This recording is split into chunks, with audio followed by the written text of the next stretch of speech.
हम ही को कातिल कहेगी दुनिया, हमारा ही कत्लेआम होगा। हम ही कुएं खोदते फिरेंगे, हम ही पे पानी हराम होगा।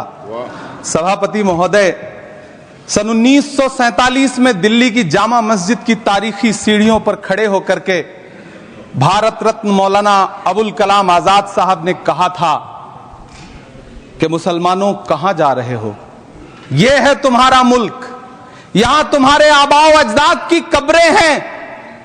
उस वक्त मौलाना आजाद की ये सदाएं सुन करके लोगों ने अपने सरों की गठरियां उतार करके रख दी थी। आज उसी दिल्ली में मौजूद देश की संसद में एक बिल आया है जो हमसे उसी जामा मस्जिद की सीढ़ियों के सबूत मांगेगा, जो उन्हीं सीढ़ियों के पास अपनी कब्र में सोए हुए मौलाना आजाद को फिर से कब्र से सदा देनी पड़ेगी कि ये जो कब्र है वो मेरी कब्र है, ये किसी सरकार की जागीर नहीं है। सभापति महोदय, मैं जहां खड़ा हूं इसी संसद भवन के सामने सड़क के उस पार अपनी कब्र में सोए हुए भारत के पूर्व राष्ट्रपति फखरुद्दीन अली अहमद की कब्र है। शायद अब उस कब्र से भी सदाएं आए कि ये कब्र मेरी कब्र है, ये सरकार की जागीर नहीं है। सभापति महोदय, मैं वक्फ कानूनों में किए जा रहे संविधान विरोधी बदलावों के खिलाफ बोलने के लिए खड़ा हुआ हूं।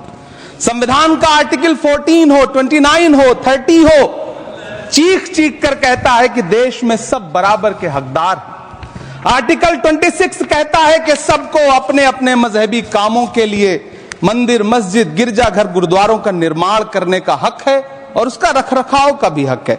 लेकिन डॉक्टर बाबा साहब अंबेडकर के संविधान को हर दिन कुचलने वाली यह सरकार देश के मुसलमानों से नफरत में इतनी अंधी हो गई है कि खुलेआम देश की संसद में देश सरकार के माइनॉरिटी मिनिस्टर साहब और होम मिनिस्टर साहब झूठ बोलते हैं और देश को गुमराह करते हैं।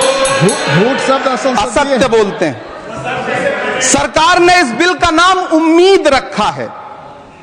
मंत्री जी कल से इसे देश के मुसलमानों के लिए नई उम्मीद बता रहे हैं। नहीं मंत्री जी, न तो यह बिल मुसलमानों के लिए नई उम्मीद है और न ही उम्मीद की नई किरण। सभापति महोदय, भाजपा ने पूरे देश में वक्फ के नाम पर कई सारे झूठ फैलाए हैं। आइए आज उनकी सच्चाई पर बात करते हैं। वक्फ ट्रिब्यूनल को ऐसे बताया जाता है जैसे वक्फ ट्रिब्यूनल कोई मजहबी खाप पंचायत हो। सभापति महोदय, जबकि सच्चाई यह है कि वक्फ ट्रिब्यूनल भी तो सरकारी न्यायिक विभाग है जिसमें सरकार द्वारा नियुक्त जज होते हैं, जिसमें प्रशासनिक अधिकारी होते हैं, कहीं ऊपर से थोड़ी आ गए।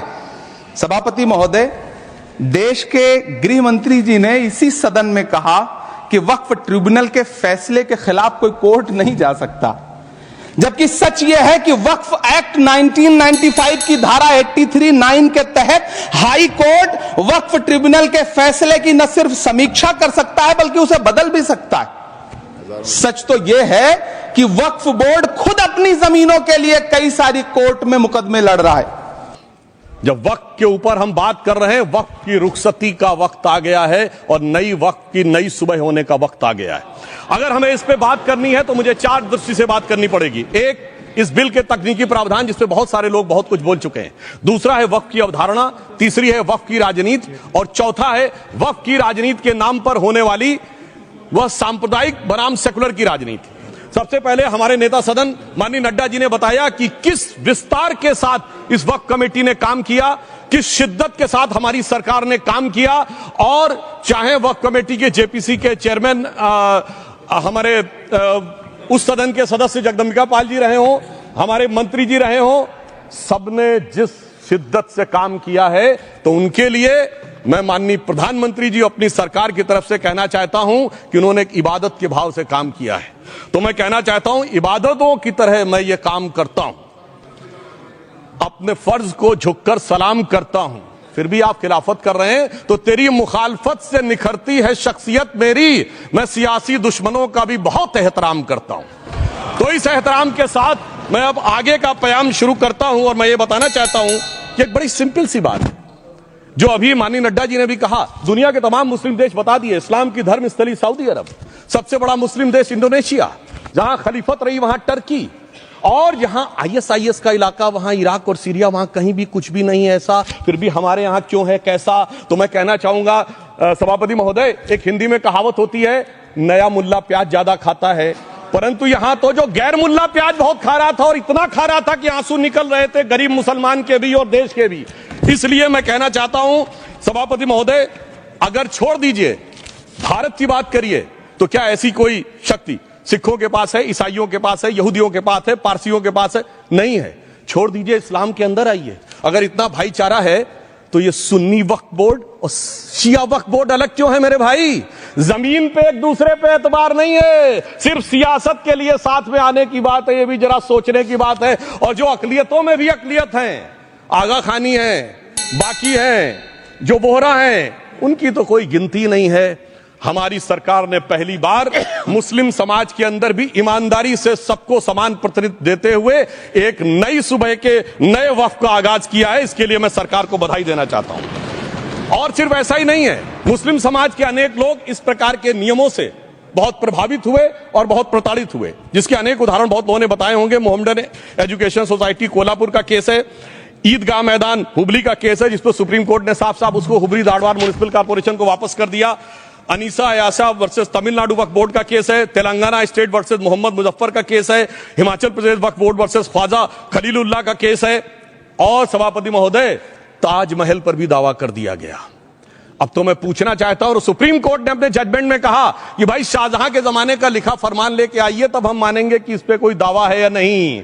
आप सोचिए कि अगर ये वक्त का कानून इसी ढंग से चला होता तो क्या होता। अभी हमारे जॉन ब्रिटास जी और मनोज झा जी ने बहुत सारी बातें बोली थी। एक प्यास की बात बोली थी उन्होंने, उड़ीसा के ग्राहम स्टोन्स का जिक्र किया था, तो उसमें तो कांग्रेस की सरकार CBI की इंक्वायरी नहीं कर पाई थी। मगर जब ताजमहल का उल्लेख आता है सभापति महोदय, तो एक प्यास मुझे याद आ जाती है। जब शाहजहां जेल में था और दूर से उस ताजमहल को देखता था और उसे सिर्फ एक सुराही पानी मिलता था, और उसने औरंगजेब से कहा एक सुराही पानी और भिजवा दो, तो जानते उसने मना कर दिया। तो दुखी होकर शाहजहां ने फारसी में लिखा, ए पिसर तू अजब मुसलमानी, जे पिदरे जिंदा आप तरसानी, आफरीन हिंदुआन सदबार, जे देहंद पिदरावा मुर्दा देवम आप। मतलब तू कैसा मुसलमान है जो जिंदा बाप को पानी के लिए तरसा रहा है? तुझसे तो आफरीन 100 बार उन हिंदुओं को है जो पितृपक्ष में मरे हुए बाप को भी पानी देते हैं।